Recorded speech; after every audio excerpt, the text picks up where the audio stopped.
The SEC spends too much of its football schedule on Easy Street. That's the Big Ten stance, as articulated recently by Illinois coach Brett Bielema.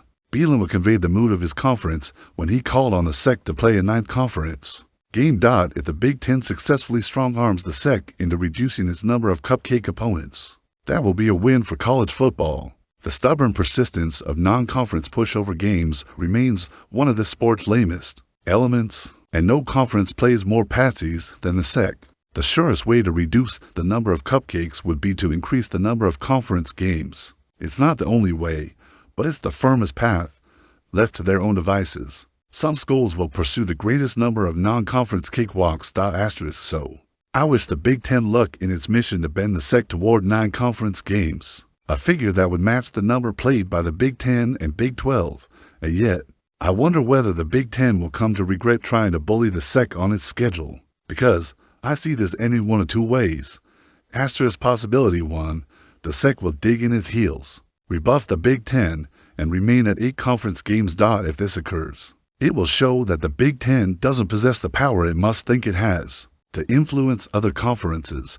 Wouldn't be the first time this happened, either. Remember when the Big Ten chose to cancel its 2020 season amid the pandemic? How'd that turn out?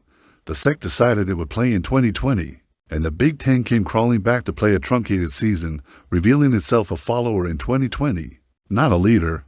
More recently, the Big Ten supported a playoff format rigged with a stacked deck of auto bids. When the SEC soured on the plan, the Big Ten's idea withered on the vine.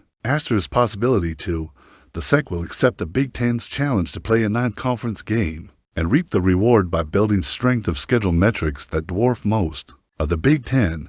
The SEC repeatedly has proven itself to chicken to add a 9th conference game. The reasons change, but the result remains the same: 8 conference games. The SEC's reluctance to add another conference game amounts to an irrational fear of the boogeyman. If it ever takes the plunge, it would learn that the rewards outweigh the risks. The SEC waged an off-season propaganda campaign claiming that the College Football Playoff Selection Committee does not value its schedule strength. That's hogwash. In truth, the CFP committee has repeatedly valued the SEC's schedule strength. If the playoff had included 16 teams last season, the SEC would have qualified 3 teams and 6 teams total, while no other conference supplied a 3-loss team. The SEC wishes for the selection process to evolve so that strength of schedule metrics are weighted even more in the future when determining at-large playoff bids. If it achieves that mission and also beefs up its schedule with another conference game, while the playoff expands to 16 teams,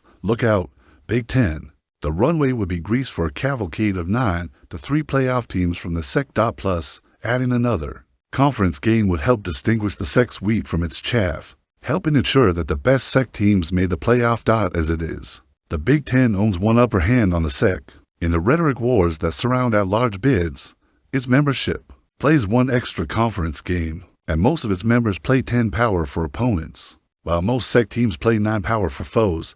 If the SEC adds a 9th conference game, the Big Ten would surrender that upper hand, by trying to persuade the SEC to expand its conference schedule. Though, the Big Ten must believe another potential outcome exists, such as Possibility 3, a 9th SEC game would cause the conference to buckle under the weight of its collective strength. Losses will mount, thereby reducing the number of SEC teams with playoff races and allowing more access for the Big Ten. Is this possible? Yes, probable. No doubt the committee already values strength of schedule, and the SEC scheduling would be beyond reproach if it added another conference game. Vanderbilt shocking Alabama and Kentucky upsetting a top 5 opponent on the road are exceptions in the SEC, not rules. Despite those results in 2024, Alabama and Mississippi would have qualified for a 16-team playoff as 3-loss teams. Now, imagine if Alabama and Ole Miss had inserted another win against an SEC opponent in place of a blowout against championship subdivision roadkill. That would have enhanced each team's credentials, and yet, that's what the Big Ten seems to want. It calls on the SEC to enhance its collective strength of schedule at an inflection point when strength of schedule could be valued more than ever. In the playoff selection process, careful what you wish for, Big Ten. In 2020, when teams played conference-only schedules, the SEC put for teams in the top 9 of the final CFP rankings Playing more SEC games short didn't hamper the league that year, asterisk if the Big Ten gets its way, and the SEC adds another conference game in place of a cupcake that would buoy college football. Just don't think it helps the Big Ten.